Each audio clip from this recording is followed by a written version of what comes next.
আসসালামু আলাইকুম রহমতুল্লাহি ওয়া শুরু করছি পরম করুণাময় ও অতি দয়ালু মহান আল্লাহ তাআলার নামে। আপনারা দেখছেন প্রতিদিনের হাদিস শিক্ষা পর্ব 6। চলুন প্রতিদিনের ন্যায় আমরা আমাদের আজকের হাদিসটি শুনে নিই।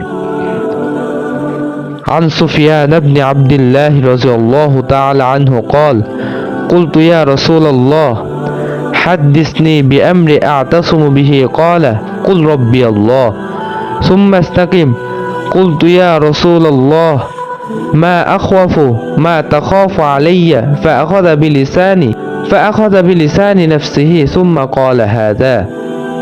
অনুবাদ: সুফিয়ান ইবনে আব্দুল্লাহ রাদিয়াল্লাহু তাআলা আনহু থেকে বর্ণিত, তিনি বলেন, আমি বললাম, হে আল্লাহর রাসূল, আমাকে এমন একটা বিষয় বলে দিন যা আমি দৃঢ়তার সাথে ধরে রাখব।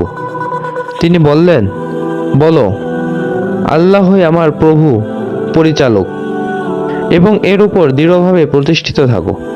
আমি পুনরায় বললাম, হে আল্লাহর রাসূল, কোন জিনিসকে আপনি আমার জন্য সর্বাধিক ভয়ের কারণ মনে করেন?